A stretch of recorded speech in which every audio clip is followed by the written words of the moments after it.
Hello! This is the one episode rule. I'm Magpie, and I'm exhausted because I had to fight my dog. So, will the rest of you introduce yourselves while I recover? I'm Blackhole, and this entire week I've listened to nothing but MCR, My Chemical Romance, because I don't fucking know why. How hellish. It's because it's good. Because they're a good MCR band. is Is fucking why. good. It's a good band. Hi, I'm Emma. I'm still getting over a cold, so forgive me if I sound a little bit like sort of a cartoon character with a big snot bubble. The snot bubble. Joey's not here. Do we have any anime-related news? I should have prepared this segment beforehand. I mean, clearly the biggest piece of anime-related news is the fact that KFC has released its visual novel. True, but we haven't quite decided what to do with that information. What do we do with this? That's like sometimes people will like say a thing to me, and it's almost as if they like put a big sopping package in my hand, of like a big sopping conversational package in my hand, and being like, what do I do with this? For example, every time anyone says me, like if I'm saying, oh yeah, I'm from Toronto, and they say, I hate Toronto, I'm like, what do I do with this information? Yeah, like I'm sorry. What do you? What do you want from me? In other anime-related news, Goku died. Goku died? Yeah, I'm here. No, I'm sorry. I'm told he's been returned to life. Oh. Back to you. There was something quite recently. I can't find the exact deal with it right now, but there was something about a UN resolution about anime, and specifically like underage characters and such. And the UN, that's laudable. The attempt for the UN to suggest that sort of thing. They don't really have the reach to sort of compel people to ban underage content. But I will tell you the upshot of this, aside from their heart being in the right place, is that it was just a treat to watch a bunch of just really insane perverts lose their minds. Oh, bless. I mean, anything to push Juden-chan closer to illegality is good in my book. Yeah. Anything that'll get closer to Hoopla Digital taking it off of their online library collection is... I cannot believe it took UN action to get that removed from Toronto. Oh my god. Speaking of which... the League of Nations had to step in. Check out the one episode rule, episode 14, You're a Waifu, Not a Cop, to find out what we're unfortunately talking about. Yeah. Or don't. I mean, it would be better for your sanity. Or skip that one. Yeah. Like I'm shameless, but quite frankly, I'd prefer it if people didn't listen to that episode. I think that episode is very funny. I think it was deeply upsetting, though. Just every single thing about it. Yeah, I think it's a bit of a monkey's paw type situation. It's like we finally were funny, but at what cost? All right. Anyways, speaking of the Toronto Public Library, I thought that this episode we would do another element from the library list, and hopefully this time it won't kill us. Yeah, we got to get our library cards again. Yeah, I've got the having fun isn't hard when you've got a library card. Like I said, I didn't know if this is the kind of fun they meant. Well, anyway, I've got the command ready to go. Does anyone want to count it down with me? No. On 3. 3, 2, 1, 2, 3, 1, 5, 8, 7. Here we go. Okay, the anime we've got to watch is Mononoke Season 1. Wait, really? I know about Mononoke. Okay. I think I've heard of this also. Is that a one that is out there? I hear that's good. Well, I'm excited. If it's good and doesn't involve piss, I'm excited. Oh, sorry, I've seen Mononoke. Okay. It's not on my list, but I have seen it. It's really cool. There's a sexy medicine man. All right. Well, I feel like this library list is just like the first go is always something Emma has seen. So let's try one more time. Let's do another roll. The Phantom Zone. Sorry. It's okay. Well, save it for a bonus app. All right, 1, 2, 3. AD Police Season 1, and I'll tell you one thing, guys. So after the unfortunate events of episode 14, I cleared up this list of any NC-17 rated anime. However, I think 1 or 2 anime in the list didn't have a rating associated with it, so it's unknown. Right. This is one of them. So who's excited? I'm not. All right, let's do this. I should have kept my goddamn mouth shut, and then I could have spent a whole episode talking about how sexy the medicine man from Mononoke is. But now you get whatever this is. We have to watch this very. We have to watch this very unknown anime and hope to God it's not just hentai.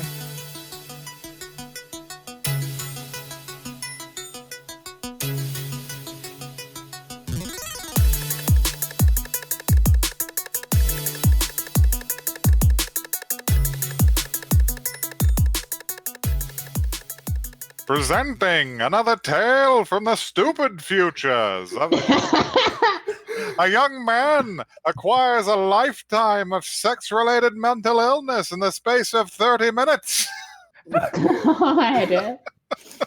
God, what the fuck is wrong with my library? Terribly voice-acted young man acquires mental illness. Can we break in real quick? Black Hole, was yours in English? Mine was not in English. Oh no, you missed so much good shit then. Oh, you missed. Oh, it was real good. Mine was subtitled in Japanese. because wow, like, all right, you know that Black Hole. You want to read the blurb for this? Yeah. All right. Because I got things to say. Here we go. Visit the dark side of Mega Tokyo 2027 in 3 exciting episodes. Relentless technological development has resulted in the creation of boomers, artificially intelligent androids with the potential to free mankind from physical labor. But anything that can be used can also be misused. Part of the Mega Tokyo universe as made popular in the Bubblegum Crisis saga. Yeah, I didn't know that part. I didn't know it was part of Bubblegum Crisis, which I'm tangentially aware of. It's early 90s anime. Okay. That would make sense. There is a title card that said another story of Bubblegum Crisis, and I had no fucking idea what that meant. I just saw that and was like... I thought it was just some like really high concept postmodern like classification of Oh, y'all don't even know. Y'all think Ava's old. Ava ain't even old. That's true. I'm just perplexed as to why my library says this is from 2004. There's no fucking way this is from 2004. It's from 1994. Okay. I would have assumed... Sorry. I would have assumed 1984. Well, this actually... that's the thing is that I actually noticed some similarities to this and some other stuff that place it in the very specific time bracket. For instance, this general aesthetic and a lot of the themes coincide with Police Knots, which was a fucking Hideo Kojima joint. Really, I've never seen that. Well, you wouldn't have seen it. It was a visual novel. It's incredible, but it's very hard to find in English. It's basically Lethal Weapon on a space station. It's very dumb. So anyway, I want to get into this because I knew this was going to be a good one when A, it said 2027, and then B, a dude shot a lady a bunch of times and she made Minecraft oof noises. I didn't hear that. I didn't hear the Minecraft oof noises, but I wish I did. Good shit. So much good shit from not doing the English one. Oh man. Do you remember, listeners? Hopefully, you've already listened to our bonus episode on Neon Genesis Evangelion. This is from the era before anime was good. Yeah. What's funny is that I kept getting vibes that this is very obviously a heavily derivative work. I think. Yeah. Well, so many things. Oh yeah. That's why it nails there's part of this that actually are pretty on point and work pretty well. It nails its general mise en scène, its aesthetic, because it's another Blade Runner future. Mm-hmm. That's what I thought. Which becomes like more and more fantasy as we get into the real future. Mm-hmm. I like one of the opening shots. There was just giant towering buildings over smaller buildings. They're like, oh, somebody saw Akira. Well, and then like also not to be a spoiler. I mean, like our whole show was a spoiler, but like at the very end when the robot lady died for the second time. And then it started raining, and I was like, "Oh, Android dies, and it starts raining. Somebody saw Blade Runner." Mm-hmm. Yeah. Pretty much. Oh man, that scene was fucked up in English. Oh boy. A lot of this was fucked up in English, but the entire dialogue of it was just. She just. Should I watch the English? Should I watch the English dub after this? I don't know. You might want to cut up my flesh and shoot your bullets into me. I mean, that's literally what the subtitle said. So, I mean, the subtitles were okay. The subtitles were probably accurate, but there was so much about the delivery. There's a lot of nuance there. Yeah. In this weird robot titty anime. I think bad, unappealing titties. Yes. That like scary robot milk titties. There.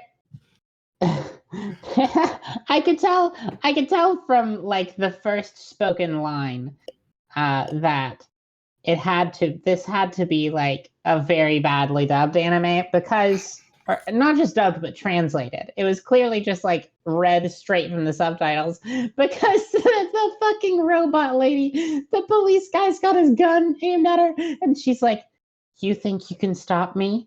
You of the regular police?" I wrote that down because it says normal police in the subtitles. They keep saying regular police in the English stuff. It's so funny. My favorite thing is in the Japanese language, they would be like normal police. So they were literally called normal police. Holy shit. Man, I love that, because there's no reason for the renegade androids to know that there are different kinds of police specifically for dealing with renegade androids. I know. Oh, man, this is crazy, because this is 2027 and a universe where presumably aliens came out and somebody decided, hey, let's just build an entire subspecies of bishops. Yeah, really, though. They even had the milk. They even had the milk in them. Yeah, they had the milk in them. Someone saw aliens. Jeez. Oh my god. Did you guys notice the part where like one of the one thing I desperately want to mention was that once the normal police get called off and the AD police come around and all of them jump out, it's just a bunch of dudes from the game Contra. Yeah, it's a bunch of Contra men, you're right. Yeah.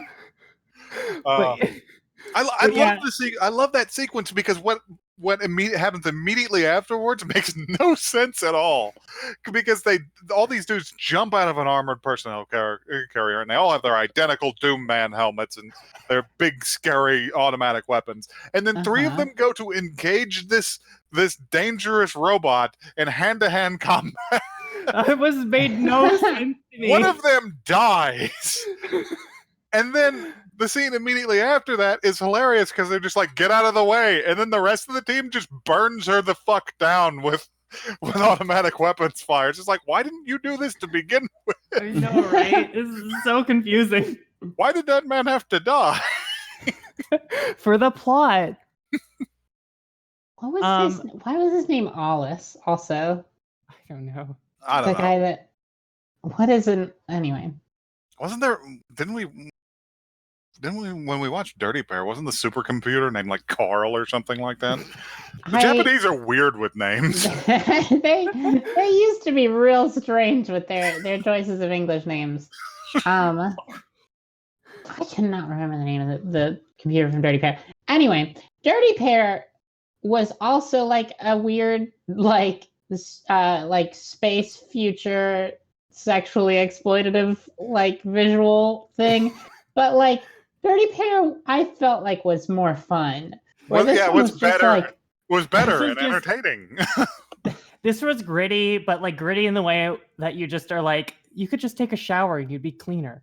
Let me put it this way: I don't know where this goes, or whether or not it indicates the quality of the larger Bubblegum Crisis franchise, because it was a pretty big franchise. Sure. It filled the role that Ghost in the Shell would later fill, and much better. Yeah, I can see that. Yeah. But, just very few ideas here, except for stuff pulled from other places. Yeah. One thing that like skeeved me out a whole lot, and I don't know if this was intentional, but the whole like thing with the robots having, what was the way they said it in the subtitles? It was like a emotional like error or something. And it's just like this whole anime was just like a metaphor for like female hysteria or something, and I was just like, that's yikes. Yeah. I diagnosed you with lady. We're gonna have to put you in the asylum. Oh god. There's a document like that in Control that's really funny. I think I did see that from the Let's Play I saw. Yeah, this is trash, basically. Yeah. It's like not very good. There's a place for trash, but the problem is, I'm so glad that I didn't walk into this and you guys feel like, oh yeah, I really liked it. I'm glad that we all agree that it was a real boomer. Yeah. Why are they called boomers? I don't understand. That was my favorite part, was hearing people say shit like boomers are artificial humans. Or like a bad type of boomer. And like why are they called that? The boomers, eh? This one's a zoomer. And oh no, not the doomers. Not the doomers. I think my favorite thing to hear the whole episode was that guy being like, over the past few years, there have been more than a few cases of boomers going crazy. It's like, yeah, well, history repeats itself. That's just kind of how it goes. Yeah. Conversion evolution, I see in these timelines. Man. That was a trip. This feels like a slight return to form for us, basically. Just watching completely ridiculous old anime. Just watching weird shit. It has been a little while since we watched something we could derive no enjoyment from. Just watch some weird old shit. Yeah. It's comforting. I want to pull it around me like a scarf. Okay, I want to be clear though, is that some parts of this I did enjoy. Like the music. The music kind of slapped in a weird way. Yeah, it had kind of an 80s buddy cop movie soundtrack thing. Huge 80s. There were some themes that actually would work if explored by more talented people. Yeah, exactly. Like the dude just having like immediate like sexual dysfunction and post-traumatic stress syndrome. Yeah. Is a theme that you would not expect anyone to tackle in anime. Yeah, and like the two women in his life, one of whom is a robot, both having a weird "when I see blood I get hot" fetish. Yeah, and he's just like, oh god, jeez, bitch, please get off me. I'm having a panic attack. Yeah, that was really funny. It maybe shouldn't have been funny, but him just being like, It's just like, oh god, not again. This happened to him 3 times in one episode. I just want him to go home and be an accountant or something. Yes, Poor guy. He's got to be. Well, he's got a contra body. He has to be contra dude. The very next episode is the rookie being like, I think I'm gonna find another job. I hope so. I'm gonna be like a security guard or something. I got lots of stuff on my resume that'll get me in the door. Yeah. Like my body. I'll work. I'm gonna find somewhere else to take my huge body. Take my huge body and Yu Yu Hakusho haircut. Yeah. Oh god. One thing I wrote in my notes, and you guys are gonna hate me for saying this, but I wrote, "This is part 2 in the liquid fetish series. First it was piss, then blood, and you don't want to know what's next." I just need it to stop. I don't need any more fluids in my life. I just want to be dry now. I just want to be bone dry. Dry and cracked Bone under the dry. desert sun. God. Oh boy. Well, I'm out of stuff to say about this. I've got a few things left. Okay. Some I liked, some I didn't like. Let me just see. Here, Emma, say something while I clear up the stuff I've already talked about. I thought all the fashion was extremely bold. I was really into the main girl's look. Like she kind of had like a Rambo thing going on. Yeah. I really liked that she had like an amazingly like detailed robot arm that was like basically a claw. I thought her arm was super cool, and I thought it was great that she was huge. Also, that was good. Huge Samus Aran vibes. I thought the crazy android lady's earrings were pretty killer, which is an odd thought for me, but they were. What are you gonna do? I'm glad. I'm very glad. She had a cool coat the whole time. She looked fresh as hell when that like helicopter was taken off and it was like blowing her coat around and she had the sunglasses. It was good. It was a strong look. Yeah, it was. In terms of stuff that I noticed and actually did like was there's a really cool jump cut in the show where basically when the leading woman went to investigate at that one place and talk to the scavenger guy who like would like rebuild robots and stuff. And then like he tried to kill her with his own robot and she just shot it really quickly. Yeah, it didn't even come back to her. It's just like, no. No, we're not playing these games anymore. But there was a jump cut between the dead robot's skull and then the death fetishist robot, which dies at the very end. And I thought that jump cut was really cool. Okay. Yeah. Somebody read a book. Or match cut, I would say. Somebody wrote and somebody read a book about theming. Yeah. What? Someone did. At least I wasn't completely incompetent. And in turn brought in a book about theming. Yeah. The other thing I really liked was just the sheer density of cyberpunk like cliches. Oh yeah, but I love cyberpunk cliches. I want chunky technology to come back. Sorry guys, Discord crashed. Oh. I'm back. Anyway, the sheer density of cyberpunk cliches is something I'm just totally here for, to be honest. Because something about cyberpunk I just really love, even though it's kind of trash. Me and you both. I was talking about while you were crashing. I was talking about just like how I love chunky technology. Like yeah, I want a cell phone that you had to plug in a pair of headphones with like an amplifier jack. It's like a world where we didn't get like what's the word like Moore's law stopped after 1994, but we still got Bitcoin for some reason. That's cyberpunk. Damn. It's a vision of the world without Apple. Yes. Oh my lord. With their minimalist crap. And one more good thing I have to say, except for to take off the list and just have the 3 bad things I have to say left over. That second robot that the tea shop owner had, that they were trying to kill and went into hand-to-hand combat with. During the first segment when it walks out of the tea shop for the first time and it like has that like really like quick head turn to one of the normal cops. Was actually really cool in a way. Just like very it kind of like how in Blade Runner when one of the replicants dies, they like shake around like a dead bug. Yeah, it was parts of this were quite well animated. Yeah. It had really interesting visuals. Did the Japanese version also play the fucking Skull Kids laugh from Majora's Mask when that girl's head twitched? Wait, what? No. I don't remember that.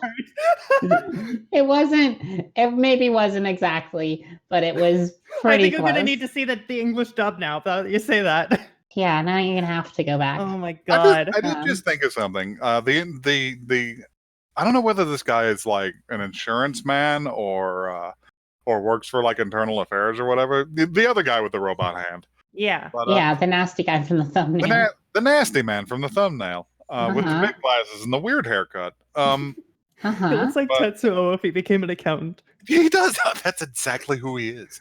But damn.